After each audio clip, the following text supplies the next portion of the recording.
अब जो मैं आप लोगों के साथ डिस्कस करने जा रहा हूं, ये एक फ्रॉड से जुड़ा हुआ मामला है और ये मामला ममता काफले से जुड़ा हुआ है। अब आप कहेंगे कि ममता काफले जो कि बहुत दिनों से गायब हैं, इनके पति नरेश भट्ट जेल के अंदर हैं, तो फिर फ्रॉड का मामला कहां से आया? ये कहानी ममता काफले के गायब होने से ही जुड़ी हुई है। सिंस ममता काफले डिसअपियर्ड, इनकी सो कॉल्ड सहेली नाडिया और सरिता न्यूपॉने, सर नेम मैं ढंग से प्रोनाउंस नहीं कर सकता, लेकिन सरिता और नाडिया,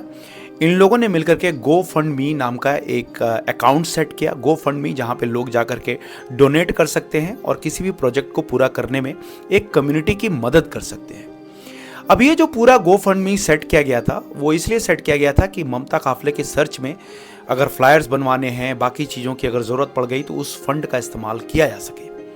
और साथ ही साथ अगर इस फंड में ज़्यादा से ज़्यादा पैसे आ जाएं तो इसको उनकी छोटी सी बिटिया रानी के लिए संजो कर रखा जाए। लेकिन अब फ्रॉड का मामला क्यों आ रहा है? वो इसलिए आ रहा है क्योंकि गो फंड मी में जितने पैसे आ रहे हैं उतनी ही रफ्तार से वो पैसे खर्च हो रहे हैं, लेकिन उन खर्चों की कोई जवाबदेही लेने को तैयार नहीं है। वो खर्च कहाँ किए जा रहे हैं, किस लिए किए जा रहे हैं? लोगों का ये भी मानना है कि ये खर्च वो नाडिया अपने ऊपर कर रही हैं, सरिता हैं वो अपने ऊपर कर रही हैं। अगर उनसे कोई सवाल पूछता है तो वकील से नोटिस भिजवा रही हैं उसी फंड मी के पैसे से। अब इस बात में कितनी सच्चाई है आप लोग ज़्यादा जानेंगे, लेकिन जहां तक मैं जानता हूं दोनों ही नेपाली हैं और एक नेपाली बहन जो ममता काफले खो गई हैं, इस पर गो फंड मी सेट करने के बाद ये सारे जो फ्रॉड और ये सवाल पूछने वाले लोग उसी कम्युनिटी के लोग हैं जो जानना चाहते हैं कि आखिरकार गो फंड मी के सारे जो पैसे हैं वो आप कहाँ यूज़ कर रहे हैं। अच्छा, गो फंड मी जितनी आसानी से पैसे इकट्ठा करवा देता है, उतनी ही आसानी से आपको पैसे खर्च करने का भी अलाउंस दे देता है, क्योंकि अगर आपने अकाउंट सेट किया है तो आपको पूरा अधिकार है कि आप वो पैसे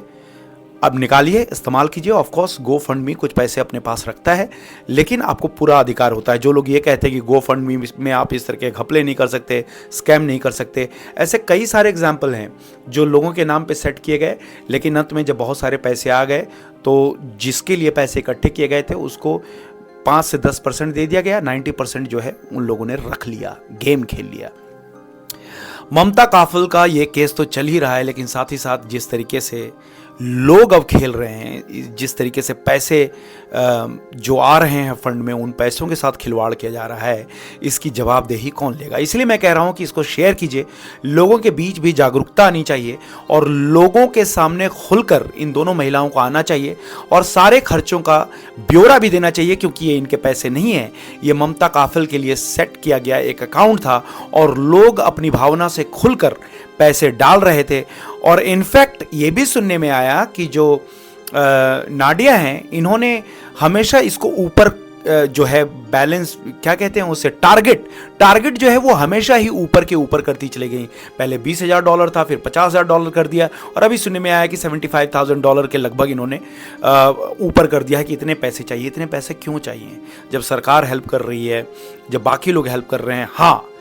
अगर आप वो पैसे उनकी बिटिया रानी, उनके पेरेंट्स के लिए अगर आप करना चाहते हैं और उसमें अगर ईमानदारी है, लॉयल्टी है, तो of course everyone would support you, but there is no transparency and that is what everyone is asking.